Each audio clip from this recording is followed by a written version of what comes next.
Nagsisimula ang kwento sa mapayapang lungsod na inatake ng isang halimaw na kilala bilang kaiju. Ang emergency kaiju alert ay narinig sa buong lungsod at pinapunta ang mga tao sa itinalagang mga lugar. Ito'y napakalaki at nagdudulot ng malawakang pinsala habang nasa lungsod, kaya dumating ang Defense Force at pinaputukan ito. Hindi ito ang unang pagkakataong nangyari, kaya ang ilang taong nanonood ng eksena ay nag-aabang kung aling dibisyon ng Defense Force ang darating. Iyon ang ikatlong dibisyon at sila'y agad kumilos upang magdulot ng pinsala sa kaiju. Isang babae mula sa dibisyon ang may malaking kanyon at ginamit ang matinding kapangyarihan ng armas upang gawing donut ang kaiju at panoorin itong bumagsak.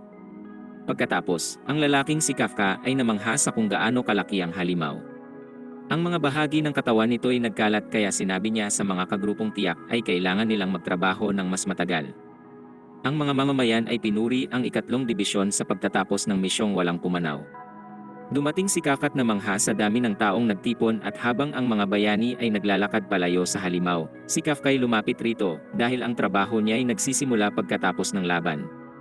Ang kanilang grupo ang gumagawa ng trabahong walang sinuman ang may paki o nagpapasalamat. Sila ang nag-aasikaso sa mga tinapos na kaiju pati ang pagtatapon sa mga ito.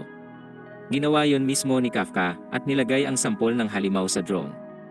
Ang kanilang trabaho ay hindi kasing rangya ng pakikipaglaban, ngunit masasabing ito ay ibang antas rin ng paglaban. Ipinakita ito nang mapansin ni Kafka ang kasamahang tangan, ang bagay na hindi nararapat kung saan ito ay sumabog at nagdulot ng pinsala sa iba. Maswerteng may karanasan si Kafka sa pangyayari, kaya inasikaso niya ang sitwasyon. Marami ang trabahong kailangan nilang gawin at hindi masaya si Kafka dahil nais ng mga boss nilang linisin ito sa loob ng isang linggo. Bigla na lang may nagsabi kay Kafkang lilipat siya sa ibang lugar dahil kulang sila sa tao, at siya'y nagulat nang marinig na siya'y mapupunta sa mga bituka. Tinangay si Kafka palayo, kaya pinag-usapan ng ibang napakasama ng mga bituka. Dumating si Kafka sa mga bituka at agad tumaob ang kanyang sikmura. Pero siya'y masipag, kaya nagpatuloy siya sa kabila ng pakiramdam para matapos ang trabaho. Nang gabing iyon, umuwi si Kafka ng pagod at ginawa ang lahat upang tanggalin ang amoy mula sa trabaho. Binalita naman ang tungkol sa ikatlong dibisyon at kapitan nitong si Mina. Sa edad na 27, hindi lang siya naging kapitan, kundi nagawa ring tapusin ang daan-daang kaiju. Makikita sa nakaraang sila ni Kafka ay magkaibigan at siya'y emosyonal nang mangako silang pupuksain ang kaiju ng magkasama. Si Mina ay sobrang popular at kilala na ngayon, kaya may mga usap-usapang siya'y kandidato sa pagka-commander ng Defense Force. Nagtataka si Kafka kung paano siya napunta sa kabaliktarang landas, na sobrang nakakalungkot, kaya sinikap niyang huwag na itong isipin. Pinaalala niya sa sariling mahalaga rin ang trabaho at nakakatulong sa tao. Dagdag pa rito, siya ay nakakakain ng mga pagkaing gusto niya at kontento rin siya sa apartment. Naisip ni Kafkang sapat na yon at nagsimula na siyang matulog. Kinabukasan, dumating si Kafka sa trabaho kung saan ipinakilala siya sa part-time na estudyanteng magtatrabaho rin doon kasama nila. Ang pangalan niya ay Ichikawa at determinado siyang sumali sa Defense Force. Binanggit ng katrabaho ni Kafkang ito rin ay may parehong pangarap, ngunit sa huli ay sumuko na lang at naging veterano na sa kanilang kumpanya. Nagtaka si Ichikawa kung bakit, kaya inamin ni Kafkang dahil iyon sa limitado niyang kakayahan. Nagpursigi siya, ngunit palaging may mas magaling. Sinubukan ni Kafkang maging positibo tungkol roon, ngunit makikitang seryoso si Ichikawa. Inihayag niyang hindi siya susuko sa kahit ano pang dahilan, kaya hindi niya maunawaan si Kafka. Hindi niya rin ito nais-unawain, kaya nagtungo na siya para magpalit. Iniisip ng lahat na magkakasundo sila dahil sa kanilang parehong pangarap, ngunit galit si Kafka dahil alam niyang walang paraan para sagutin ang tanong nito nang hindi nagmumukang miserable. Napuwersa si Kafkang mag-isip at napatanong kung ganoon ba talaga kasama ang pagsuko. Lahat sila'y pumunta sa trabaho at pinlano ang araw na yon. Nagpasya sila kung aling mga bahagi ang para sa pananaliksik at alin ang mga maaari nilang wasakin. Si Ichikawa ay itinalaga sa mga bituka. Masaya si Kafka dahil sa ugali ng bata, ngunit natuklasan niyang itatalaga rin siya sa mga bituka sa dalawang magkasunod na araw. Sinabi sa kanyang iyoy dahil magaling siya sa mga bituka, kaya sumumpa si Kafkang ipapakita sa lahat kung sino siya. Binanggit ng boss na mareklamo si Kafka, ngunit aminado siyang masipag itong magtrabaho. Kung pumasa lang sa pagsusulit ay magiging magaling siyang opisyal ng puwersa. Pagkatapos, masaya si Kafkang makitang nandidiri si Ichikawa sa karanasan sa mga bituka, ngunit pareho lang silang nasusukat, kailangan niyang pigilan ang sarili. Napansin ni Kafkang hindi gaanong nagdala si Ichikawa ng pagkain. Sumagot si Ichikawang hindi siya masyadong gutom, ngunit binigyan siya ni Kafka ng isang bitaminang inumin. Pinilit niyang kumain at uminom si Ichikawa hanggat maaari dahil hindi niya kakayanin ang isang araw na trabaho. Nag-alok din si Kafka ng panakip sa ilong. Tumanggi ito ngunit pinilit ni Kafkang makakatulong iyon. Nang matapos ang araw, naglinis na ang lahat at isang grupo ang naunang umalis. Natutuwa si Kafka dahil tapos na ang pinakamasahol na bahagi ng paglilinis ngayon. Dumating si Ichikawa kaya naisip ni Kafkang gusto niya ng rematch sa kanilang wrestling ngunit nagpasalamat si Ichikawa sa tulong na ibinigay nito sa buong araw. Bago siya umalis, binanggit ni Ichikawang binago na ng Defense Force ang limit sa edad para sumali, na ngayon 33 na. Alam ni Ichikawang hindi niya ito dapat pakialamanan, ngunit napansin niyang nalungkot si Kafka nang banggitin niya kanina ang Defense Force. Sinabi ni Ichikawang pwede siyang sumuko talaga kung gusto niya, ngunit nagpasalamat si Kafka at sinabing mabuti siyang tao kumpara sa inakala niya. Sinubukan ni Ichikawang panatilihin ang persona, kaya ipinaalala niya kay Kafkang wala siyang pakialam nang biglang may lumitaw na halimaw. Nailigtas siya ni Kafka, ngunit nasa masamang kalagayan. Nagulat si Ichikawa sa tinatawag niyang Yoju, at kinailangan siya muling iligtas ni Kafka sa pagkasawi. Pinatakbo siya ni Kafka pero tumanggi si Ichikawang iwanan siya roon.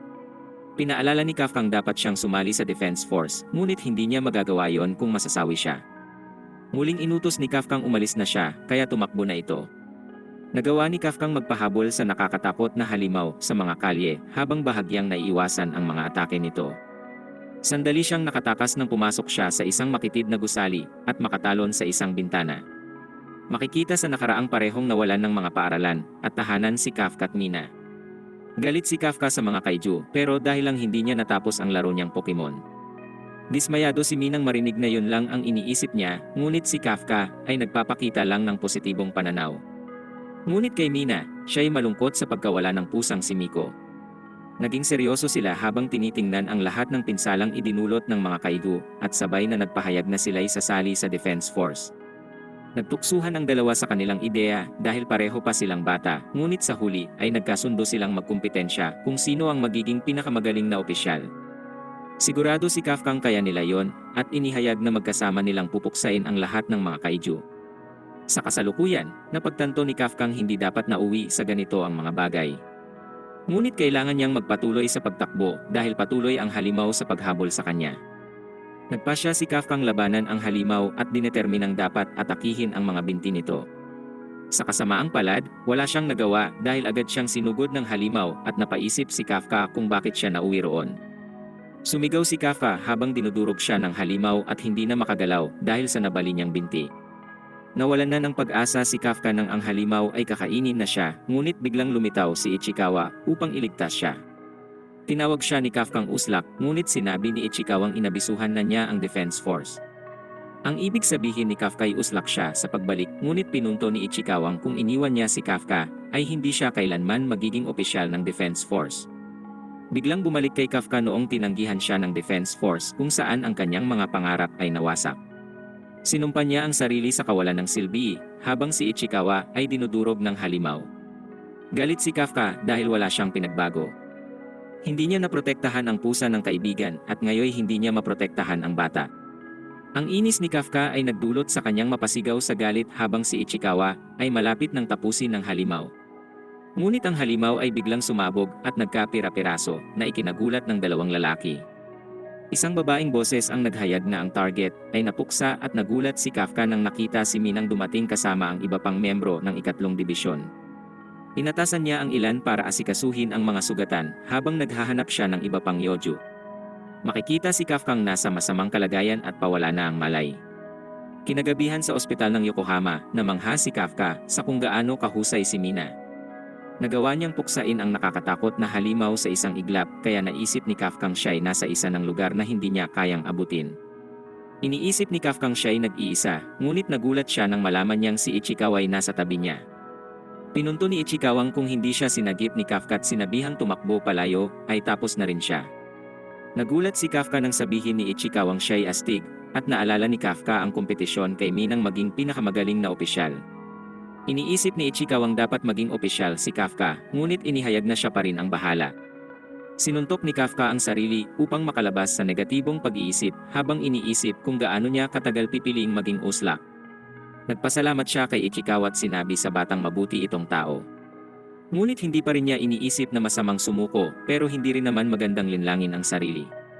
Pagkatapos ay kumpiyansa niyang inihayag ang layuning maging isang opisyal ng Defense Force. Ngunit ang kanyang deklarasyon ay naputol nang siya ay magulat sa nakitang halimaw na nasa ibabaw niya.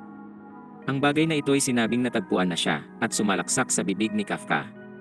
Nagtaka si Ichikawa kung ayos lang siya, ngunit malinaw na hindi dahil sa kanyang pangingisay. Tinignan siya ni Ichikawa at nagulat ito nang makita ang halimaw sa kama ni Kafka. Kaswal na tumingin si Kafka kay Ichikawa bago sa sariling refleksyon at mukha. Unti-unti nilang napagtanto ang nangyari, kaya sinubukan ni Kafkang pakalmahin si Ichikawa. Kumalma si Ichikawa, ngunit isang matanda ang tumawag sa Defense Force. Kinabahan sila habang iniisip ang ginagawa ng Defense Force sa kaiju, kaya nagpanik sila at sinabi ni Ichikawa kay Kafkang tumakbo. Makikita noon si Kafkang sinasabi kay Mina kung paano pabagsakin ang kaiju. Nagsusulat siya habang sinasabi nitong dapat silang atakihin sa binti bago itali. Natakot si Mina sa ideya ng paglaban sa halimaw, kaya siniguro ni Kafkang pag dumating ang panahon ay naroroon siya sa tabi nito. Sa kasalukuyan, iniisip ni Minang iyon ay kasinungalingan. Bigla namang sinabihan si Minang may kaijung nakita sa ospital ng Yokohama at inihayag niyang siya na ang bahala roon. Magtutungo siya kasama ang ilang opisyal para puksain ang nasabing kaiju. Makikita naman noon ng si Mina ay natawa kay Kafka nang sabihin nitong mananatili sa kanyang tabi kapag siya'y natatakot. Nahiya si Kafka, kaya sinabi niyang huwag nitong ipagkakalat na binanggit niya iyon. Pero sa katunayan, masaya rin si Mina, kaya pinasalamatan niya ito, at sumang-ayong wala silang dapat katakutan basta't magkasama. Pagbalik sa kasalukuyan, tinipon ni Mina ang kanyang dibisyon, at naghandang puntahan ang ospital upang puksain ang kaijung nagpakita roon. Tumunog ang alarma sa buong lungsod, na nag-aabiso sa mga taong magtago mula sa kaiju. Sa ospital, nagpanik ang mga lalaki nang matakot ang matanda kay Kafka. Naisip ni Ichikawang makaklaro ang di pagkakaunawaan kung ningiti si Kafka, kaso'y nakakatakot ang ngiti nito. Hindi yon gumanat na walan pa ng malay ang matanda. Nagmadali si Kafka upang tulungan ito, ngunit nagulat siya sa sariling lakas nang masira niya ang lugar sa marahang dampi. Hindi makapaniwala si Kafka sa nagawa at napansin ng iba roong may kaijung umaaligid. Tiyak si Ichikawang ang Defense Force ay paparating na't nagpasya silang umalis. Tatakas na si Kafka gamit ang bintana, ngunit muli siyang nagulat sa sarili nang ang marahang dampi ay muling nakawasak. Nagtaka si Kafka sa nangyayari sa katawan, ngunit wala nang panahong mag-isip dahil ang mga tao ay nagpapanik na. Tumalon sila sa bintana, ngunit napakalayo ng narating ni Kafka kumpara sa inaasahan niya. Sinubukang intindihin ni Ichikawa ang nangyayari, ngunit duda rin kung si Kafka talaga ang kaijung iyon. Tinanong niya si Kafka, pero hindi rin ito sigurado dahil ang kanyang katawan ay nawawala na sa kontrol. Napaisip si Ichikawa kung espesyal itong uri ng transformation, pero walang ideya si Kafka. Biglang lumabas ang parasito mula sa kanyang bibig upang kumain ng ibon. Maswerteng nakabalik si Kafka, ngunit ibinunyag niyang may problema. Nag-alala si Ichikawa sa peligrong naghihintay sa kanila nang sabihin lang ni Kafkang kailangan niyang umihi. Sinabi ni Ichikawang pigilin niya ito, pero hindi na niya kaya, at nahiya sa pagiging matandang hindi makapagpigil. Pinuna ni Ichikawang tila wala namang tamang parte ng katawan si Kafka para makaihi, at nagtaka kung saan ito maaring lumabas. Dito'y nagulat silang pareho nang umihi siya mula sa dibdib. Mas lalong nahiya si Kafka, ngunit ipinaalala sa kanya ni Ichikawang may mas mahalagang bagay na dapat ikabahala. Napaisip si Kafka kung pwede pa siyang sumali sa Defense Force, ngunit ipinunto ni Ichikawang mga tulad niya ang pinupuksa ng Defense Force. Siguradong hindi siya pasasalihin at sa halip ay tatapusin lang siya. Naging seryoso si Kafka dahil sa katotohanan ito. Napakamalas niya rin dahil nangyari pa ito nang makapagpasya na siyang habulin si Mina. Naghanda silang pasukin ang isang lugar kung saan walang ibang tao pero naramdaman ni Kafkang may paparating. Hindi ito galing sa Defense Force bagkus ay galing sa ilalim ng lupa. May naganap na pagsabog sa ibang lugar sa lungsod at natanggap ng Defense Force ang ulat ng isa pang kaijung lumitaw. Napagtanto ni Kafkang parehong uri ito ng kaijung sumalakay sa kanila noon. Pinunto ni Ichikawang pinatunog nila ang alarma dahil kay Kafka, kaya umaasa siyang wala ng iba pang mapapahamak. Magiging abala ang Defense Force sa kaiju, kaya ito ang tamang panahon upang makapagtago. Isang babae naman ang umiiyak dahil ang inay naipit at sila'y natagpuan ng kaiju. Nakiusap ang ina sa anak nitong tumakas, ngunit huli na dahil malapit na itong lamunin ng kaiju. Ngunit biglang dumating si Kafka upang bigyan ang kaiju ng napakalakas niyang suntok. Muling nagulat si Kafka sa sariling lakas bago magtungot tignan kung ayos lang ang bata. Natakot ang babae kaya pinaalala ni Kafka sa sariling ngumiti ngunit mas lalo pa itong nagpalala. Niligtas niya ang ina kaya ipinaliwanag ni Ichikawang magiging ayos lang siya. Bumalik ang kaiju kaya sinabihan sila ni Kafkang umalis doon. Napaisip si Ichikawa kung anong plano ni Kafka kaya ibinunyag nitong susubukan niyang suntukin ang kaiju ng pinakamalakas. Binalot ang katawan ni Kafka ng kapangyarihan at pinakawalan niya ang napakalakas na suntok. Ang suntok na ito'y lubusang dinurog ang halimaw at pinalipad ang mga parte nito kung saan nagmistulan pang ambon ang dugo. Hindi pa rin makapaniwala si Kafka sa bagong lakas at sigurado si Ichikawang hindi nito maaaring gamitin ang suntok sa tao. Sinabi ni Kafkang ligtas na silang makakapunta sa ospital, ngunit naging mas nakakatakot pa siya. Sinabi niya sa batang huwag mag-alala dahil darating na ang Defense Force at aalis na rin siya. Dito huminto ang bata at pinasalamatan siya. Naalala rito ni Kafka ng pasalamatan siya ni Mina't naisip niya ang hinaharap, nakatabi ito sa paglaban. Gusto ni Ichikawang tumakbo bago sila mahuli, ngunit ipinahayag ni Kafkang hindi siya susuko kailanman.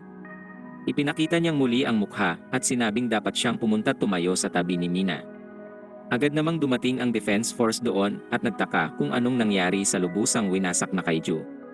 Hiniling ni Mina sa batang sabihin sa kanya ang lahat ngunit natakot ito sa pag-iisip pa lang. Sinabi ni Minang huwag siyang mag-alala at nangakong tatapusin ang lahat ng mga kaiju. Ngunit nag-aalala ang bata sa ibang dahilan at nagulat si Mina nang hilingin ang bata sa kanyang mangakong hindi sasaktan ang mabait na kaiju. Nilinaw niyang ito ang nagligtas sa kanyang ina, ngunit hindi maunawaan ni Mina kung ano ang sinabi ng munting bata.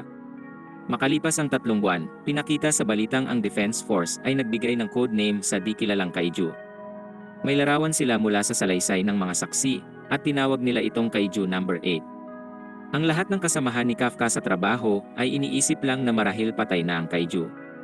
Dumating si Ichikawa at naisip niyang si Kafka ang unang kaiju sa kasaysayang nagawang tumakas sa Defense Force. Gayunpaman, ibig sabihin nito ay bawat opisyal ng Defense Force sa bansa ay tinutugis na siya. Bigla namang sinabi ng kanilang boss na si Kafka at Ichikawa ay may natanggap sa meal. Pinag-usapan ng mga lalaki ang palaging pagkuha ni Kafka ng pagsusulit at lagi silang nagdidiwang matapos matanggap ang resulta. Binuksan ni Ichikawa ang kanya at binati siya ng iba sa pagpasa sa unang yugto ng pagsusulit sa pagpili ng Defense Force. Nang ibibigay na niya ang kay Kafka, hindi napigil ni Ichikawa ang sarili at tinignan ang resulta nito. Maganda ang balita at masaya siyang nagmadali. Nakita ng iba na ito ay nangangahulugang pumasa na si Kafka. Ito ang huling pagkakataon ni Kafkang makapasok ng Defense Force, kaya masaya ang mga kasamahan. Natamo na niya ang oportunidad matapos ang matagal niyang pagpupursigi. Nagagalak na sinabi ni Ichikawa kay Kafkang pumasa siya sa unang yugto, ngunit nagalit ito nang makita si Kafka sa anyong kaiju. Bumalik si Kafka sa normal na anyo at hindi niya napansin ang parsyal na pagbabago. Pinunto ni Ichikawang nasa balita siya, kaya kailangan niyang maging mas maingat. Makikita namang bumalik sila sa ospital pagkatapos ng buong pangyayari at nagsinungaling lang tungkol sa lahat. Akala ni Ichikawang mas magiging masaya si Kafka sa resulta, ngunit ibinunyag ni Kafkang sa pangalawang yugto siya laging bumabagsak. Napaisip si Ichikawa kung lalahok talaga si Kafka sa susunod na pagsusulit sa kasalukuyang katawan. Tiniyak ni Kafkang walang makakapansin, ngunit hindi pa rin niya ganap na makontrol ang anyo.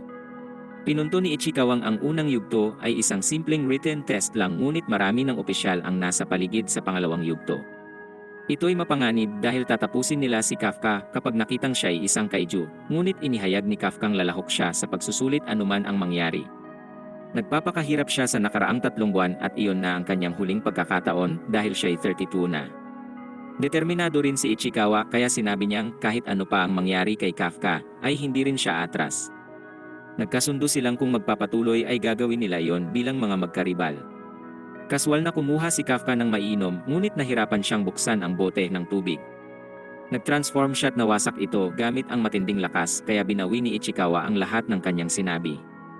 Natapos ang pagtatalo ng dalawa't sinabi ni Ichikawang malapit nang dumating ang mga kasama.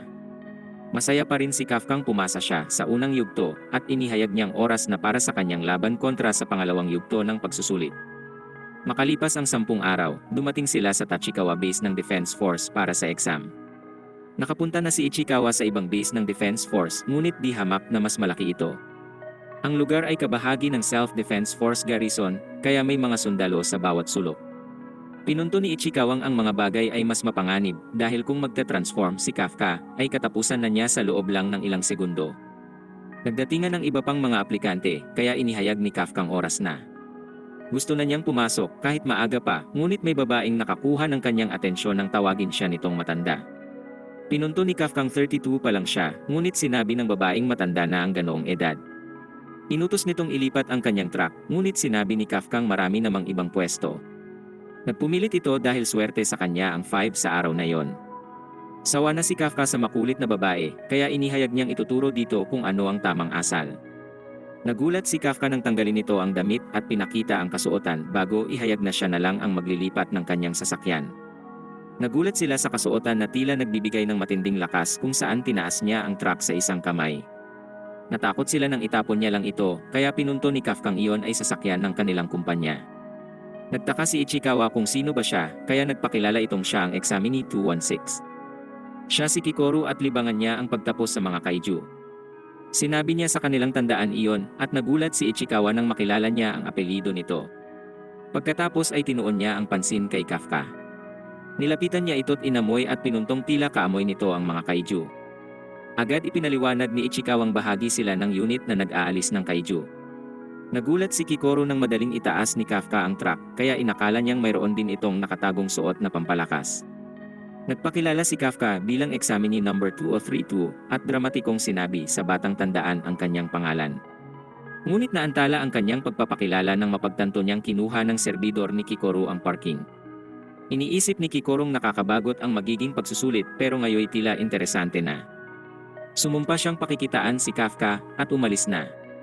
Galit si Ichikawa kay Kafka dahil ginamit niya ang kapangyarihan, ngunit sinabi ni Kafkang tinransform niya ang bahaging hindi nakikita ni Kikoru. Binanggit nila sa ilang guwardyang ang ingay ay wala lang, ngunit sinabi ni Ichikawa kay Kafkang pauwiin ito kung gagawa pa ng mga gimmick. Alam ni Kafkang iyon na ang huling pagkakataon para makatayo siya sa tabi ni Mina, kaya nangako siyang hindi susuko. Ngunit di nagtagal, nahirapan si Kafka ng labis sa pagsusulit. Nagpupursigi siya sa pagsasanay at araw-araw siyang gumagawa ng pisikal na trabaho, ngunit hindi niya magawang sumabay ngayon. Makikita naman ng ipaliwanag ni Ichikawang ang ikalawang yugto ay may dalawang bahagi, na isang fitness test at isa namang aptitude test. Hindi nila mababago ang mga abilidad, kaya kailangan nilang makakuha ng mataas na mga grado sa fitness test. Gayunpaman, nahirapan pa din talaga si Kafka. Dati na siyang mas mababa sa karaniwan, ngunit mas lumala ang mga bagay. Hindi talaga siya makasabay, kaya napaisip siya kung talagang humihina ng ganoon paglagpas ng 30. Dahil dito ay naisip ni Kafkang mag-transform, ngunit alam niyang iyon ay kabaliwan. Sa kasamaang palad, hindi maganda ang pinakita niya at sa lumahok na 225 ay pang 219 siya. Ibinunyag ni Kikorong pang 5 siya at minaliit si Kafka dahil hindi nagtagal bago ito pakitaan. Naalala ni Kafka ng dramatiko nitong sabihing tandaan ang kanyang pangalan, ngunit gusto na nitong kalimutan iyon. Masaya lang si Ichikawang hindi ito gumamit ng kapangyarihan, at ipinaliwanag ni Kafkang hindi patas kung gagamitin niya iyon dahil lahat ay nagpursigi. Pero ang totoo ay hinihiling niyang dapat talaga ay ginamit niya ang kapangyarihan. Sigurado si Kafkang mas mahusay sana siya, ngunit iniisip ni Ichikawang may iba pang dahilan kung bakit nakuha niya ang ranggong iyon. Sa ibang lugar, ipinakita kay Mina ang mga aplikante.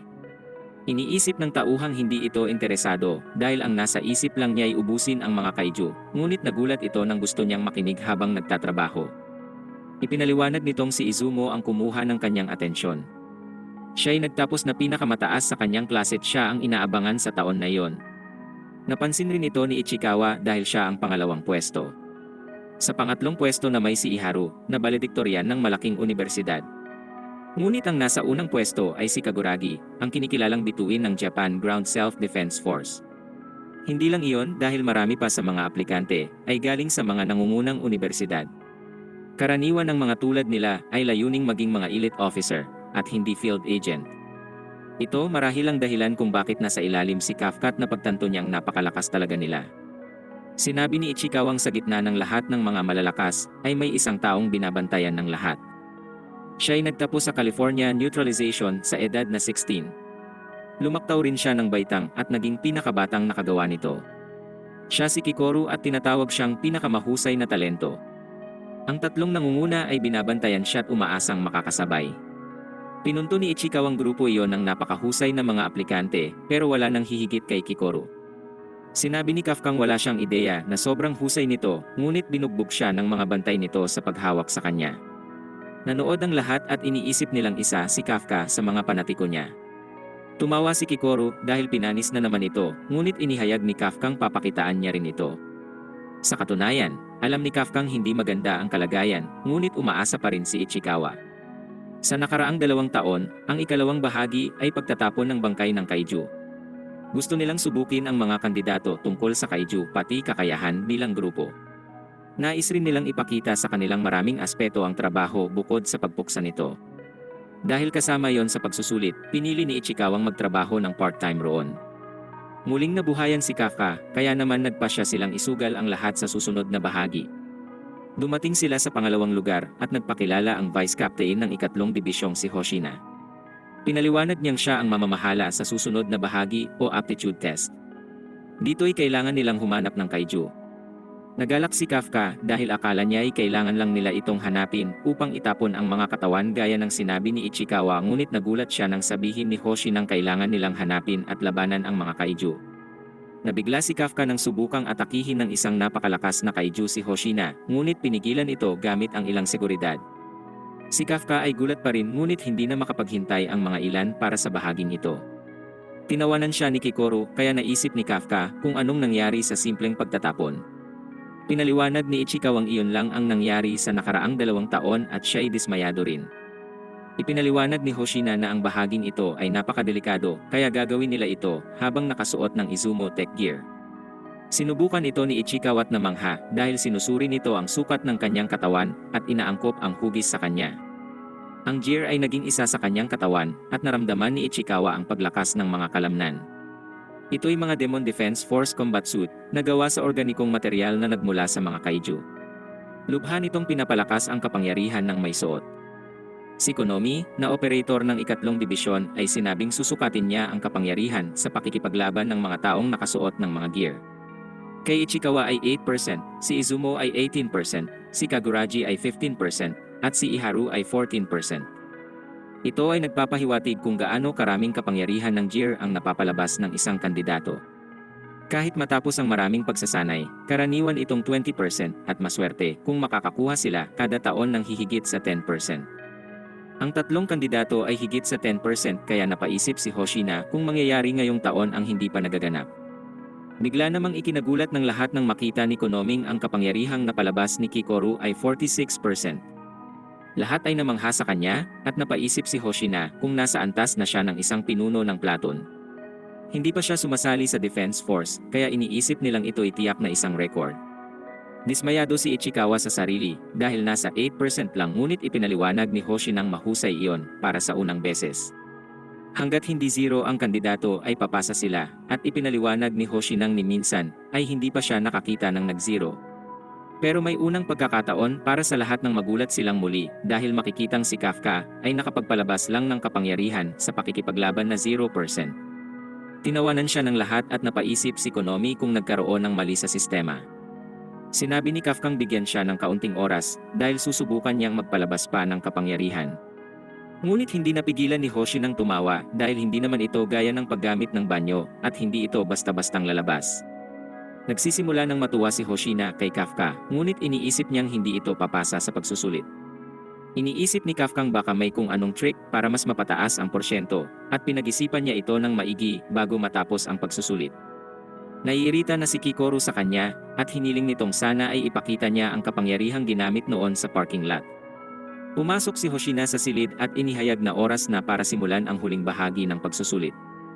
Ipinaliwanag niyang ang mga target nila ay isang Honju at 36 na Yojut. Ang mga ito ay nasa urbang lugar ng pagsasanay. Ang mga kaijung ito ay nagdulot ng 16 pagkasawi at hinuli sila ng buhay para sa pagsasanay. Ang mga aplikante ay lalaban gamit ang anti-kaijung armas at susubaybayan sila ng mga drone. Kapag nadama nito ang kandidatong nasa panganib, sila ay maglalabas ng shield sa mga gear, ngunit iyon ay nangangahulugang bagsak na sila sa pagsusulit. Ang pagsusulit ay napakadelikado, kaya hindi masisiguro ni Hoshi nang sila ay mabubuhay. Kailangan nilang magpasya kung magpapatuloy at dito na sinimulan ang pagsusulit. Nagmadali ang mga kandidato, ngunit nagulat sila nang biglang nanguna si Kikoru. Madali niyang pinabagsak ang dalawang Yojung ikinamangha ng lahat. Inihayag ni Kafkang kailangan nilang magpatuloy upang hindi sila mahuli, ngunit binanggit ni Ichikawang si Kafka ang nagpapabagal sa kanila. Pinagtanggol ni Kafka ang sarilit pinaliwanag na ang armas ay napakabigat kung walang tulong ng gear. Sinubukan niyang banggitin na tanging mga zero lang gaya niya ang nakakaintindi nito, ngunit hindi ito ikinatuwa ni Ichikawa. Hindi maganda ang sitwasyon ng ipunto ni Ichikawang wala silang kapangyarihang pang-opensang di tulad ng sa iba. Biglang inihayag ni Hoshi nang dumating si Mina upang panoorin sila. Naalala ni Kafka ang kanilang kompetisyon kung sino ang magiging mas magaling na opisyal at pinakalma niya ang sarili. Wala na siyang pakialam sa zero at pinaalala sa sariling yon ang huling pagkakataon. May napagtanto si Kafka at tinanong si Ichikawa kung bakit nagbabantay ang mga drone. Kung gusto lang nilang makita kung ilang kaigu ang napuksa, maaari nila iyong gawin sa pamamagitan lang ng sensor. Pero hindi ito ang kaso dahil bukod sa pagsubok sa kanilang kakayahan, ay tinitignan rin dito kung paano sila makakaangkop sa sitwasyon. Napagtanto ng dalawang dahil pareho silang kulang sa kakayahan para sa opensa, dapat nilang suportahan ang lahat ng mga umaatake sa abot ng kanilang makakaya. Nakakita sila ng malapit na laban kaya kumilos sila upang makatulong.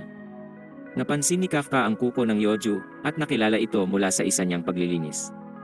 Ang kanyang karanasan ay nagbunga ng matandaan niyang ang mga stun grenade ay epektibo sa Yojung ito. Mahina ang paningin nito pero matalas ang pandinig. Kapag sila ay nabingi ay madali ng targetin. Hindi roon nagtapos ang kaalaman niya nang sabihin niya kay Izumong atakihin ang tiyan na kahinaan nito. Ginawa yon ng mga attacker at nagulat sila nang magtagumpay sila sa pagpapabagsak sa halimaw. Pinasalamatan nila si Kafka sa tulong ngunit nagalit ito dahil tinawag siyang panatiko ni Kikoru. Sa observation room ay napansin nila kung ano ang ginagawa ni Kafka at Ichikawa. Pinunto ni Kafka kay Ichikawang napakarami na nilang inasikasong mga katawan ng kaiju sa trabaho. Kumpiyansa siyang magagamit nila ang kaalaman at natuwa si Kafkang hindi niya kailangan ang kapangyarihan niyang kaiju. Nagalak siya dahil mababawi na niya ang lahat ng kanyang mga kapalpakan. Gayunman, biglang nagtapos ang lahat ng optimismo nang lumitaw ang isang kaiju. Pinalipad nito si Kafka sa isang gusali at na-detect ni Konoming siya ay lubhang nasugatan. Hindi siya makakapagpatuloy at ang Yoju ay papalapit na kaya hinanda na nila ang kanyang gear shield. Napagtanto ni Kafkang gagamitin nila ang shield, ngunit alam niyang ibig sabihin nito ay babagsak na siya. Alam niyang si Mina ay nanonood kaya sinikap ni Kafkang bumangon. Tumanggi siyang ipahiya ang sarili sa harap nito, ngunit ang halimaw ay malapit na siyang kainin. Sinimulan ni Konomi ang activation ng remote shield at iniisip ni Hoshi nang alam niyang si Kafka talaga ang unang babagsak rito. Naisip niyang sayang dahil si Kafka ay nakakatawa talagang tao. Gayunpaman, sa oras na iyon ay sumabog ang Yoju at pinunto ni Kikorong iyon ang ikatlong pagkakataong pinakitaan niya si Kafka. Inihayag niyang habang siya ay nasa laban, walang sinuman ang makakasuko. Namangha si Kafka, ngunit ginambala siya nito. Sinabi niyang siya'y patuloy na tatapos ng maraming mga kaiju, kaya maaari itong humiga roon bilang talunan. Alam ng ibang pupuntiryahin nito ang pangunahing target, ngunit tumanggi silang hayaan lang itong manguna, pero madali lang nitong tinapos ang isa pang Yoju. Iniisip ni Iharong sobrang lakas nito at napaisip kung totoo bang pareho lang ang gear nito sa kanila. Gusto rin ni Kafkang tugisin ang pangunahing target, ngunit ang binti niya ay nabalit hindi makatayo. Pinaliwanag ni Hoshi ng maraming bali si Kafka at marahil na pinsala rin sa mga organ. Napaisip si Kafka kung kailangan na niyang sumuko, ngunit tumanggi siyang hayaang makaisip ng ganun. Naalala niya kung gaano kasama sa pakiramdam na makita ang 0% kung saan nangangahulugan itong hindi siya kailanman makakatayo sa tabi ni Mina. Naiinis siya kapag naiisip na tanging mga may talento lang ang nakakapasa. Inirekomenda ni Hoshi nang magbitiw na lang siya bago ipaliwanag na hindi garantisado ang shield. Ngunit hindi nakinig si Kafka at iniisip na siya lang ang maaaring magdesisyon kung susuko o hindi. Inihayag niyang kahit matanda na para sa pangarap at kahit maging uslak, nagpasya siyang isugal ang buhay hanggang sa puntong iyon at muling habulin ang kanyang mga pangarap. Habang dinedeklara iyon ni Kafka, nagulat ang lahat sa observation room nang makita nilang tumaas ang kapangyarihan nito sa 0.01%. Inihayag niyang hindi siya susuko roon kahit ano pang mangyarit na pansin yon ni Mina. Pinakita ni Kafkang kaya niyang tumayot na mangha si Konomi dahil bali ang kanyang binti. Nagpasya si Hoshi nang hayaan siya, ngunit nagbabalang gagamitin ang shield kung masama ang sitwasyon. Sinabihan ni Kafka si Ichikawang magpatuloy nang wala siya dahil sa kasunduan, ngunit nagpasya si Ichikawang suportahan siya. Napagtanto ni Kafkang ganoong tao talaga si Ichikawa, kaya tinanggap niya ang tulong nito. Natawa si Hoshina sa kanila habang daladala ni Ichikawa si Kafka. Inamin ni Ichikawang sobra siyang nahihiya, ngunit pareho talaga silang determinado. Sobrang sakit ng mga baling buto ni Kafka, kaya si Ichikawa ang magiging binti habang ginagamit ni Kafka ang kaalaman upang harapin ang atake. Gusto na lang talagang ipasa ni Hoshina ang dalawa dahil nakakamangha ang dala nilang komedya. Sinabi ni Kafka kay Ichikawang sundan si Kikoru at namangha siya sa bilis nito. Abala si Kikorong palamunin ang lahat ng alikabok habang tinatalo ang mga kaiju, kaya sinabi ni Ichikawa kay Kafkang maghandang suportahan siya kapag nahabol ito. Nanood ang lahat habang kumikilos si Kikoro ng mag-isa at nadismaya silang hindi man lang sila pinatulong. Inanunsyo ni Konoming na puksa na ni Kikoro ang huling Yoju at nagsisimula na itong makipaglaban sa Honju.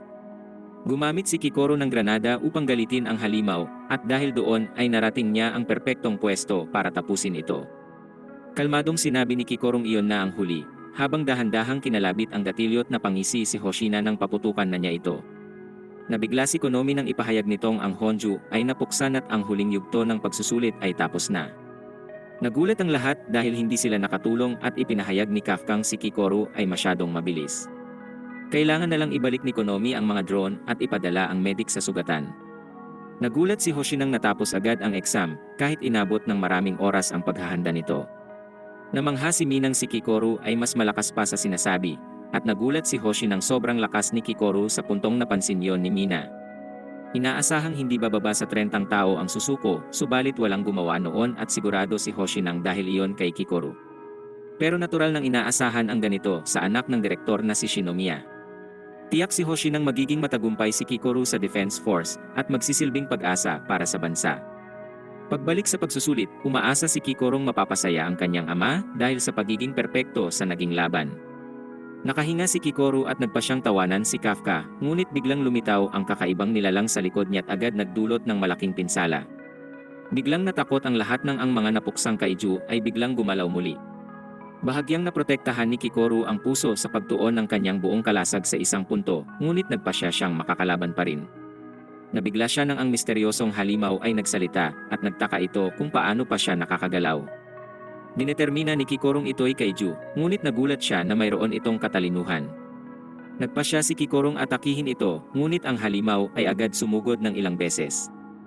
Sumigaw si Kikoru at nagulat si Konomi sa pagbaba ng kanyang vitals. Wala silang ideya kung anong nangyayari, ngunit nakakakuha sila ng mga signal mula sa mga kaijung dati nang napuksa. Ang pinaka-nakakagulat ay ang tinatayang lakas ng loob ng mga nabuhay na mga Honju ay 6.4. Ito ay mas malakas kaysa dati at iniisip ni Hoshi ng kailangan ng buong kumpanya upang mapatumba ang isang kaiju sa ganoong antas. Hindi marami ang kayang patumbahin ang bagay na ganoon ng mabilis. Biglang sinabi ni Mina kay Konoming paganahin ang mga remote shield para sa mga examinees at ibalik ang mga drone. Iniisip ni Hoshi nang maswerteng silang dalawa ay kabilang sa mga taong may kakayahang talunin ang Honju kaya sila'y nagtungo na. Pinayuhan ang examinees na lumikas, ngunit tumanggi si Kikoru. Iniisip niyang maraming mawawalan ng buhay kung hindi siya mismo ang pipigil sa halimaw na yon. Ginamit niya ang gear upang pigilan ang pagdurugot nagpa siyang kayapang lumaban. Bigla niyang naalala ang mga salita ng ama nang sabihan siya nitong maging perpekto para sa bansa. Ngayon hinihingi ni Kikoru ang perpeksyon sa sarili, ngunit madali siyang pinatalsik ng Honju. Halos hindi na siya makagalaw, ngunit di pa rin siya susuko. Makikita sa nakaraang masaya si Kikorong nakuha ang pinakamataas na marka sa klase. Ang ibang estudyante ay hindi kasing galing niya, subalit ang mga magulang nila ay naroroon upang magdiwang kasama nila. Pinilit ni Kikorong manatiling positibo at siniguro ng kanyang serbidor na ang ama niya ay uuwi ng araw na yon at tiyak na matutuwa sa kanyang marka. Ngunit sa katunayan ay hindi mahalaga sa ama ang mataas na marka. Inihayag niyang ang pagdiriwang sa isang tagumpay lang ay magdadala ng kabiguan sa susunod. Sa halip na magdiwang, gusto niyang maghanda ito sa susunod na layunin. Dito niya sinabing kailangan ito laging maging perpekto para sa kinabukasan ng kanilang bansa at para rin sa kapakanan ng kanyang yumaong ina. Ang mga salita ng ama ay nakatatak pa rin sa kanya, kaya lumaban siya. Lagi nitong sinasabing huwag hihinto sa pag-abante at huwag hahayaang may lumamang sa kanya, kaya ngayon di siya susuko. Kahit isang braso lang, hanggat maaaring gumalaw ay lalaban siya. Sa kasamaang palad para sa kanya, labis na siyang napinsala at kailangan na naman niyang sumigaw dahil sa sobrang sakit. Bigla na lang nakita ng isang drone ang Honju, at doon nagulat si Konomi nang makitang tumubo ulit ang naputol nitong organ. Nag-alala si Hoshina nang madetermina ni Konoming ito'y nag-ipon ng enerhiya para sa atake. Nagmadali si Hoshina at Mina papunta sa lugar, ngunit hindi siya sigurado kung aabot sila. Ang halimaw ay naghanda para sa napakalakas na atake at napagtanto ni Kikorong siya'y tapos na. Humingi siya ng tawad sa ama dahil hindi perpekto at nagsimulang umiyak. Naghanda ang Honjung pakawalan ng atake, ngunit nagulat si Kikoru nang lumitaw si Kafka upang sabihing napakahusay niya. Nabigla si Kikoru at hindi niya maintindihan kung bakit naroroon si Kafka at sinalakay sila ng halimaw. Ngunit mas nabigla si Kikoru nang hindi sila napahamak at nagsimulang mag-transform si Kafka. Ipinaliwanag ni Kafkang mahusay ang pagbibigay niya ng oras sa lahat na makalikas at maaari na niyang iwan ang laban. Sa ibang lugar, lahat ay nagpapanik na lumikas. Gumamit si Kaguragi ng flare upang ayusin ang paglikas na ikinamangha ni Izumo. Makikita naman ang sandali ng sinabihan si Kafka at Ichikawang simulan na ring lumikas. Inutusan silang huwag bumalik dahil muling nakikipaglaban si Kikoru sa Honju. Handa nang umalis si Ichikawa, ngunit biglang nawala si Kafka roon. Umaasa si Ichikawang hindi baliw si Kafka para mag-transform dahil siguradong tatapusin siya ora mismo kung gagawin niya iyon. Habang nagmamadali si Ichikawa sa lugar, napagtanto niyang tiyak na baliw si Kafka para mag-transform dahil hindi ito nag-aalinlangan sa mga sitwasyon. Pagbalik kay Kikoru, lubusan siyang nagulat sa anyo ni Kafka at hindi niya maintindihan kung bakit isa itong kaiju. Pinakita ni Kafkang siya'y normal pa rin at nakiusap na huwag sabihin sa Defense Force. Biglang natakot si Kikoru nang gamitin muli ng Honju ang napakalakas nitong atake, ngunit madali itong sinalag ni Kafka. Nangako si Kafkang sasabihin ang lahat dahil kailangan lang niya ng isang segundo para puksain ito. Biglang nasagap ni Konomi ang misteryoso at napakalakas na enerhiya malapit sa Honju. Ang pagsabog ay binuwal ang comms kaya wala rin silang biswal. Pero nasagap nila ang lakas ng loob nito, ngunit tumanggi si Konoming paniwalaan ito. Ang misteryosong halimaw ay may lakas ng loob na 9.8. Sinabi ni Hoshi nang imposible iyon at iniisip lang niyang maaaring nagkaproblema ang sistema dahil sa pagsabog. Imposible ito dahil kung totoo ay iyon na ang isa sa pinakamalakas na kaijung na itala sa kasaysayan. Inipon naman ni Kafka ang napakatindi niyang kapangyarihan. Humihingi siya ng tawad sa Honju dahil wala ng oras at kailangan na niya itong tapusin sa isang suntok. Namangha si Kikoru nang ang suntok ni Kafka ay tumama sa suntok ng Honju at ang katawan nito ay nagkapira-piraso. Bakas ang gulat sa mukha ni Kikoru at ang mga bahagi ng Honju ay nagkalat sa iba't ibang dako. Natuwa si Kafka sa ginawa niya at sinabihan ang halimaw na subukan uling bumalik pagkatapos ng atake. Nagsimula itong kumilos kaya nagmakaawa si Kafkang tumigil ito dahil biro lang iyon. Ngunit talagang natalo na ang halimaw at si Kikoru ay nagtaka na lang kung sino ito. Niligtas siya ni Kafka mula sa isa pang Yoju at ipinakita ang mukha. Siniguro niyang ligtas na ito, ngunit pinagalitan niya rin sa ginawang panganib sa sarili. Di nagtagal, si Kafka na ang pinapagalitan nang dumating si Ichikawa. Ipinaliwanag ni Kafkang plano lang niyang baguhin ang bahagi, ngunit kailangan niyang ibahin ang plano nang makita ang Honju. Nagalit pa rin si Ichikawa, ngunit natigil nang mawalan ng malay si Kikoru. Paglaon ay dumating si Mina at Hoshina sa lugar, ngunit hindi nila maunawaan kung ano ang maaaring magsanhi ng ganoon sa Honju. Biglang inulat ni Konomi na nakalabas na si Kikoru, Ichikawa, at Kafka kaya ibig sabihin ay kumpleto na ang paglikas. Inaamin ni Hoshi ng napakalakas ni Kikoru, ngunit walang paraan na siya ang lubusang dumurog sa Honju ng ganoon. Tinukoy ni Minang sa pagitan ng muling pagkabuhay ng kaiju at pagsabog sa lugar ay marami silang hindi naunawaan. Naglabas ng utos si Mina sa unit ng investigasyong inspeksyonin ang lugar habang inuubos nila ni Hoshina ang natitirang Yoju. Napagtanto ni Hoshinang ang pagsabog ay katulad noong nakaraang 3 buwan at napaisip siya kung may kaugnayan ito. Pagkatapos ay makikita si Kafkang muling nasa ospital. Ipinaliwanag ni Ichikawang si Kikoru ay nagpapagaling rin gamit ang pinakamahusay na teknolohiya ng Defense Force. Binalikan ni Kafka ang pagsusulit at naisip kung gaano kahirap makipagkumpetensya sa nakakamanghang mga tao. Pinaalala rin nito sa kanyang ang paghabol sa pangarap ay nangangahulugang laging may mas magaling sa mga bagay na mahalaga para sa kanya. Ngunit higit sa lahat, naalala niyang sobra itong nakakagalak at hindi na iyon mapapansin. Masaya si Kafkang lumahok siya ulit sa exam at nagpasalamat kay Ichikawa sa pagsuporta sa kanya. Bigla namang nagpakita si Mina at nagpasalamat sa kanila sa pagdadala nila kay Kikoru sa shelter. Pero gaya ng pagdating ay agad ring umalis kaya halos tawagin siya ni Kafka. Ngunit pinigilan niya ang sarili dahil hindi iyon ang tamang oras at mas gusto niyang makausap ito pag opisyal na siya. Mas kumpiyansa na siya ngayong mangyayari iyon at tahimik siyang nangako sa isipan habang sinasabi ritong antayin siya. Si Kikoru na may nanaginip sa pagkabigo na maging perpekto para sa ama. Nagising siya't inakalang dumating ang ama pero si Hoshi na ang naroroon.